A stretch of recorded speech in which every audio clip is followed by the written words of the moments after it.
ಇದೇ ಅಡ್ರೆಸ್ ಇರ್ಬೇಕನ್ಸುತ್ತೆ.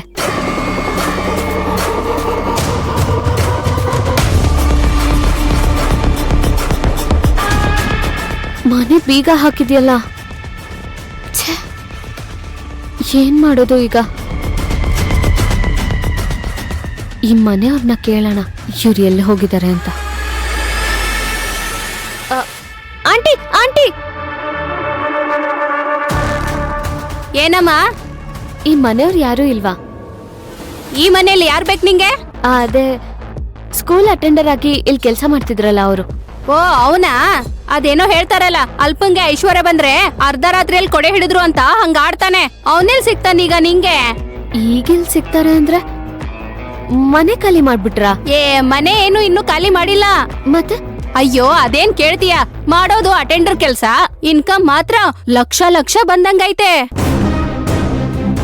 ಅದೇನ್ ಲಾಟ್ರಿ ಹೊಡಿತೆ ಏನೋ ಗೊತ್ತಿಲ್ಲ, ನಿನ್ನೆ ತಾನೇ ಹೊಸ ಕಾರ್ ತಗೊಂಬಂದವನೆ. ಅದನ್ನೇ ಇಲ್ಲೇ ಪೂಜೆ ಮಾಡ್ಸಕ್ ಹೋಗವನೆ. ಇಲ್ಲೇ ದೇವಸ್ಥಾನ ಹತ್ರವಾಗೈತೆ, ಹೋಗ ಅಲ್ಲೇ ಸಿಗ್ತಾನೆ.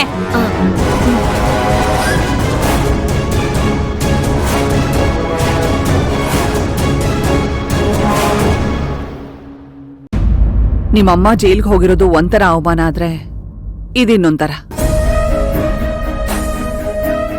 ಅವ್ರು ಯಾವಾಗ ಬರ್ತಾರೋ ಗೊತ್ತಿಲ್ಲ. ಇನ್ ಅಥರ್ವ ಬಂದು 6 ತಿಂಗಳಾದ್ಮೇಲೆ ನಿಮ್ಮ ಮದ್ವೆ ಅಂದ್ರೆ ಹಸೆ ಮನೆ ಮೇಲೆ ಕುತ್ಕೊಳ್ಳುವಾಗ ನೀನು ತುಂಬು ಗರ್ಭಿಣಿ ಆಗಿರ್ತೀಯ. ತುಂಬು ಗರ್ಭಿಣಿ ತಾಳಿ ಕಟ್ಸ್ಕೊಳ್ಳೋದು ಅಂದ್ರೆ ಎಷ್ಟೆಲ್ಲ ಅವಮಾನ ಆಗತ್ತೆ, ಜನ ಎಷ್ಟೆಲ್ಲ ಮಾತಾಡ್ತಾರೆ. ನಮ್ಮ ಇಬ್ರೂ ಮನೆತನದ ಮಾನ ಮರ್ಯಾದೆ ಸೊಸೈಟಿನಲ್ಲಿ ಹರಾಜಾಗತ್ತೆ. ಇದೆಲ್ಲ ಚೆನ್ನಾಗಿರುತ್ತಾ? ನನ್ ಮಗ ಪ್ರೀತಿ ಮಾಡಿರೋ ಹುಡುಗಿ ನಮ್ಮನೆ ಸೊಸೆ ಆಗ್ತಿದ್ದಾಳೆ ಅನ್ನೋದಕ್ಕಿಂತ ನನ್ ಮಗ ತಪ್ಪು ಮಾಡಿ ಅದನ್ನ ಪ್ಯಾಚಪ್ ಮಾಡೋದಕ್ಕೆ ಈ ಮದ್ವೆ ಆಗ್ತಿದೆ ಅಂತ ಎಲ್ಲಾ ತಪ್ಪನ್ನು ನನ್ ಮಗನ್ ಮೇಲ್ ಮಾತ್ರ ಹೊರಿಸಿ ಮಾತಾಡೋದು ಎಷ್ಟು ಸರಿ ನೀನೇ ಹೇಳು? ಸದ್ಯಕ್ಕೆ ನಿಮ್ಗೆ ಮದ್ವೆ ಮುಖ್ಯ, ಮಗು ಅಲ್ಲ. ಮದ್ವೆ ಆದ್ಮೇಲೂ ತಡವಾಗ್ಬೇಕಾದ್ರೆ ಮಗುನ್ ಮಾಡ್ಕೋಬಹುದು. ಆದ್ರೆ ಸದ್ಯದ ಪರಿಸ್ಥಿತಿನಲ್ಲಿ ಮದ್ವೆ ಮುಖ್ಯ.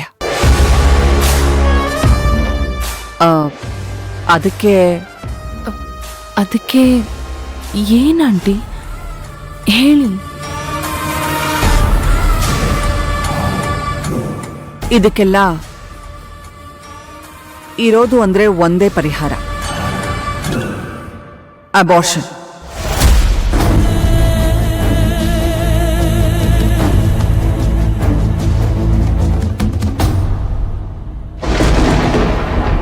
ಬಂದ ಬಯಸಿ ಬಂದಂತ ನೀನೆ ಆದೆ ಮಡಿಲ ಬೆಂಕಿ, ಹರನೆ ಕೊಲ್ಲಲು ಪರರು ಕಾಯ್ವರೆ ಯಾರು ಇನ್ನು ಬಾಕಿ.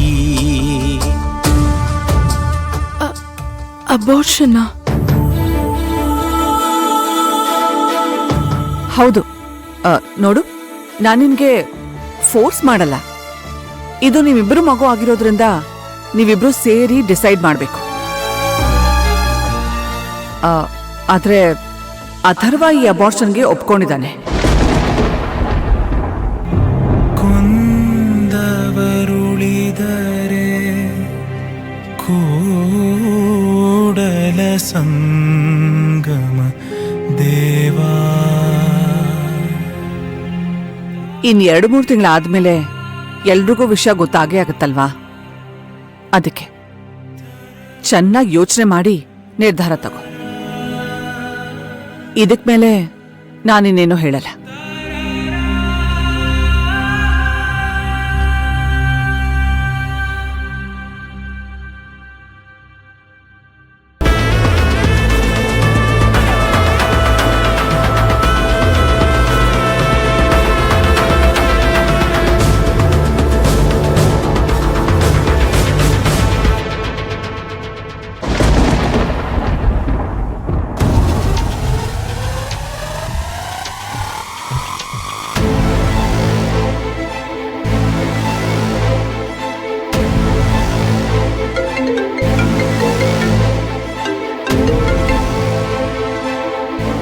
ಹಲೋ, ನಿಮ್ಮ ಹೆಸರು ಮಾದೇವ ಅಲ್ವಾ?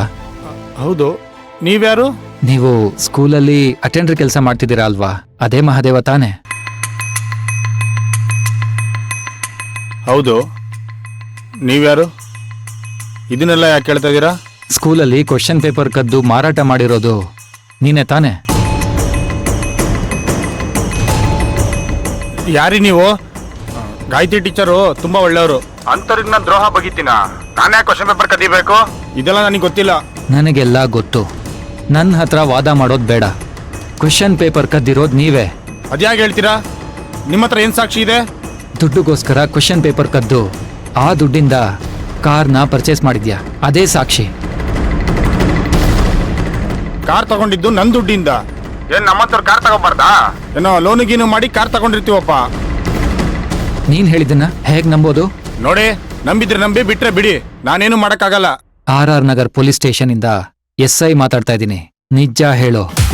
ನೀನ್ ಹೇಳ್ತಿರೋದು ಸುಳ್ಳು ಅಂತ ಗೊತ್ತಾದ್ರೆ ಪೊಲೀಸ್ ಸ್ಟೇಷನ್ ಕರ್ಕೊಂಡ್ಬಂದು ಬೆಂಡೆತ್ಬಿಡ್ತೀನಿ. ಏನ್ ಎದುರಿಸ್ತಾ ಇದೀರಾ? ನೀವ್ ಎದುರಿಸ್ಬಿಟ್ರೆ ನಾನು ನಂಬ್ಕೊಬಿಡ್ತೀನಾ? ನಾನೇನು ತಪ್ಪು ಮಾಡಿಲ್ಲ ಸರ್. ನಾನು ಕ್ವಶನ್ ಪೇಪರ್ ಕದ್ದಿಲ್ಲ. ನನ್ಗೆ ಯಾರು ದುಡ್ಡು ಕೊಟ್ಟಿಲ್ಲ.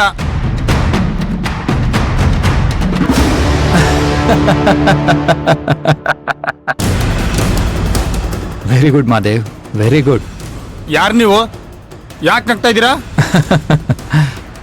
ಮಾದೇವ್, ನಿಮ್ಗೆ ಕ್ವಶನ್ ಪೇಪರ್ ದುಡ್ಡು ಕೊಟ್ಟಿದ್ದು ನಾನೇ. ಪೊಲೀಸ್ ಯಾರಾದ್ರೂ ವಿಚಾರಿಸಿದ್ರೆ ನಿನ್ ಬಾಯ್ ಬಿಡ್ತೀಯೋ ಇಲ್ವೋ ಅಂತ ಟೆಸ್ಟ್ ಮಾಡಕ್ ಕಾಲ್ ಮಾಡಿದೆ. ಏನ್ ಸರ್ ನೀವು? ಜೀವ ಬಾಯಿ ಬಂದಂಗೆ ಆಗ್ಬಿಡ್ತು.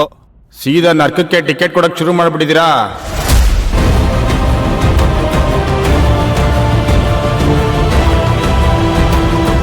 ಪರವಾಗಿಲ್ಲ ಬಿಡು, ಭಯಂಕರ ನಿಯತ್ತಿನ ಮನುಷ್ಯ ನೀನು. ಮೆಚ್ಕೊಂಡೆ ಬಿಡು.